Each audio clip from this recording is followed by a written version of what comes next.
So ako lang ito bago yung gabay. Smile, smile.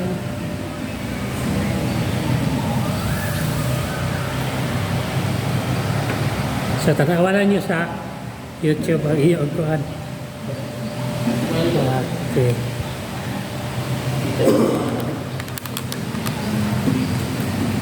So atong iskutan kaning bahin sa kuhan. Itong kalag-kalag karon. Okay. Nganong kita magsaulog o kalag-kalag. Dayon, kaya namatay kalag-kalag, una na itong sigutan karang purgatorio. Kaya uman magong sikta, ang mga tawag na mo na sikta, pero pwede po tawag na mga Kristiyanong relihiyon. Parang pang puminahon. So, sila magsaulog o kalag-kalag. Wala po sila anang purgatorio. Pero kita na ata. Kung sa may atong basihan, kung sa may gisugo sa Ginoo, anong naama na siya? Natin purgatorio, muna itong pagturunan. Kaya kung idiretso tag-imperno, nga naning kamot ta pagsunod sa Diyos, nakasalalang tag-gamay, unfair na nato. Nga impyerno ta. O nga, ang pagtulong simbahan, hindi na siya impyerno. Kasam na siya ibutang, di man siya punis langit. Kaya di man kita kasunod sa langit kung doon natin gamay sala. So mo nga, ibutang na sa purgatorio. Kaya na may purgatorio, ang iskutan na po rin diha, mabasa ba sa Biblia. Kaya ang atong mga kawang mga relihiyon, ang Kristyanismo, mangita mo na siya sa Biblia. Kaya gilaan mo ko, kita mo na siya Bible alone. Kinahanglan mabasa. Muna ilaan. Pero, kung atong sesyon pagayo, kanus aman na imprint pa ang Biblia, 1456. So, pagsugod sa Kristyanismo, wala gid tayo mga daladala nga Biblia na basa. Ang atong mga apostol nagsangyaw, kaning New Testament wala pa rin maprinta. Bulag-bulag mo nga libro ni Adto. Pero, kamudagi kayo bisa nga, kailangan basa sa Biblia, di, ato lang pong panuntan. Asa man basa sa Biblia nga na purgatorio. So na diri sa itong basahon na masabitan nato. There is Pedro. Pero kung magbasa mo o ka ng Biblia nga Latin, na kaning Spanish, Bible, doon nagigibutang itong purgatorio. Naman ko kopya na sa balay. Pwede mo ko kasabot ka ng mga Espanyol tanan nila. Basta ito ay butang itong purgatorio.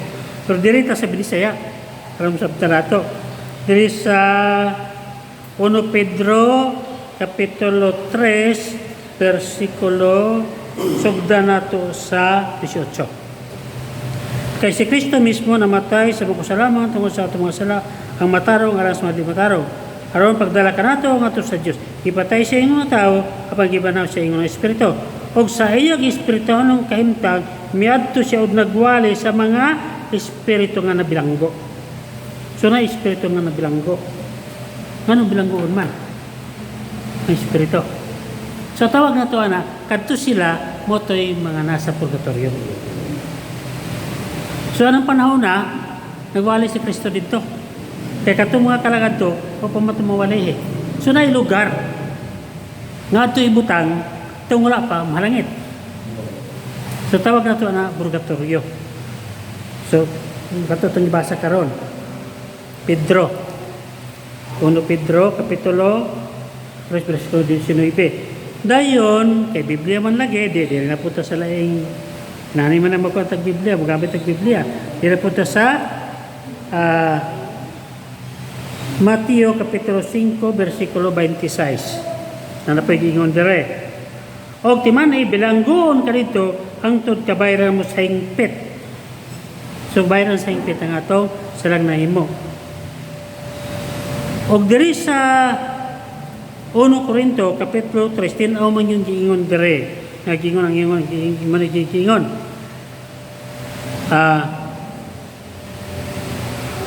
Ug ang kalidad sa binuhatan sa tagsakatawo makita niya sa adlaw na kinibot ni Kristo. Kaya ang kalayo na itong adlaw magpadayag sa buhat sa tagsakatawo. Sulayan kini sa kalayo ug sutao ng iyang matuod nga kalidad. Then dire din siya. Apan maluwas siya sa maranga nakaikyas siya sa kalayo. Ngano nakikyas man sa kalayo? Tungod kay ang atong sala nga wala na ito minusuli, nabda nga namatay ta, itong bayran to na ito dito. Mag-antos ta sa purgatorio. Pag humanan ito mabayran to, ay patada doon sa langit. Kung kanus patam sayon. Basta ito ata dito. Kung natay sala, kadili na ito minusuli, nga namatay ta, dili tayo ato sa impyerno. Pero kung manikamot yun ta, nga ampo kanunay, simba, tawat sa lawas ni Kristo, pag-rosero ka daw, so na yung posibilidad, nga di ka matay, dito tas langit. Pero kung parang litman, musipyat yun, at least musangit ta sa purgatorio, di lang yun sa impyerno. Kaya impyerno, wala rin kayo paglaong dito. So munay, nata ng pagtulunan sa purgatorio. So doon na tayo mga basihan. Wala na tayo mo gamit o ka mga, lalo mga terminolohiya, kaysa kung nag-ingon, labi na katong Espanyol nga Bible to dito tong purgatorio nga ang butang gud pasabutan na nga ni kamatay nato kuno tay sala nga wala ta manulse unang ibutang dito. So munang natay pag-ampo anak niya. Umuto siya na ay purgatorio. Kung ka na may purgatorio, diri na punta sa kanang atong isaulog nga kalagkalan. Wala mo na salain. Kung di ta magsaulog ana unsa man unyay mahitabo unsa kasagbot ang sementeryo. Ang lay minister magpahina diha kay sagbot ang sementeryo. Kung wala ta nang adlaw, di wala magatiman diha. Sa mga limtan na siya. Asa man pud mabasa sa Biblia. Hindi ka buta ba dito kay napapoy responso. O, di ba? So, gamitin na po na ito ang Biblia. Sa Biblia, ang protestant kung gigamit ani kay sila may supak ani. So naani siya sa Numbers Kapitulo 5 versikulo 17. Ang giingon diha sa protestant pagkanang King James version, ang yun, and the priest shall take holy water. So na holy water nga di ingon da sa Biblia. Dayon diri sa Ezekiel, ato basahon Ezekiel 36, versikulo 25. Ezekiel 36, versikulo 25. Bubuan ko kamo limpyong tubig ug malimpyo kamo sa tanan ninyong kaugawan. Kaysa sa inyong pagka makadiyos-Diyos. So dunay tubig nga panglimpyo. Ang tawag na ito ini siya holy water. Then there is Numeros Kapitulo 28. Sumuni naa sa Biblia nga atong gisundan bahin na ng atong pagbindita. Numeros Kapitulo 28.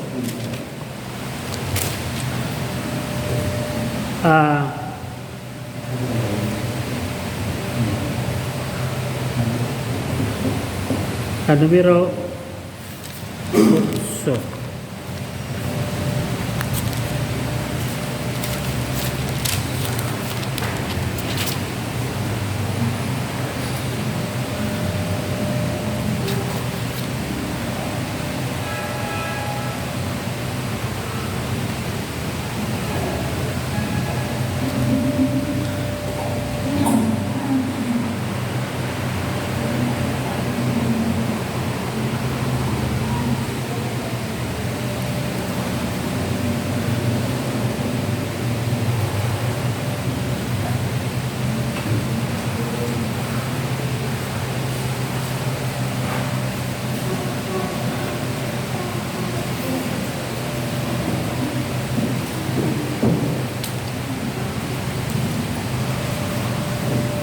8.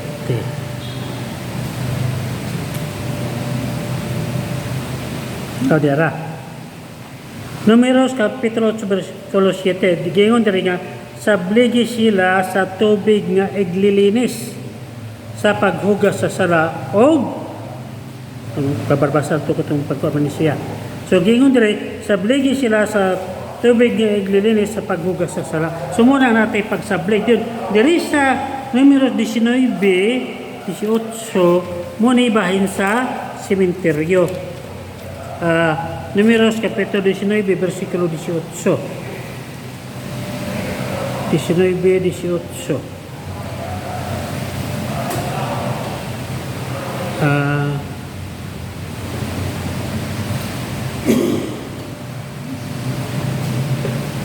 So, isgutan dire, unya ang mga tao malimpyo na. So, taas-taas ng isgutan dire. Kung dire sa tumoy, gingon dire nga, o sa lubong.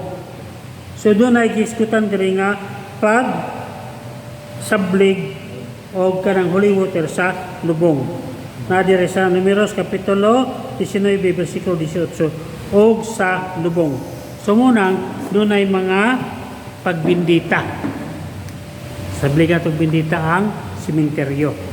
So nag-isgot ang atong ginanapo na sa Ebanghelyo sa Lucas na sila, gihimo po na nila ni Adto nga pagduaw sa sementeryo, manlimpyo sila. So muna itong gibuhat karon.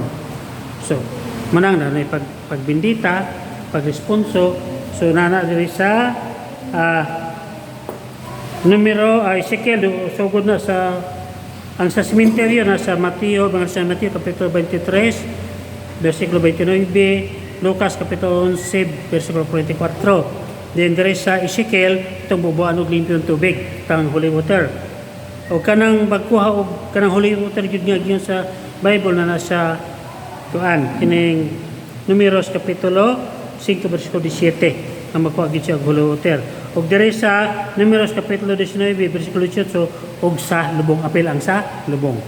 So munang dunay mga pagbindita nato sa panahon sa kalag-kalag. So munang naata ato nang sa ulog.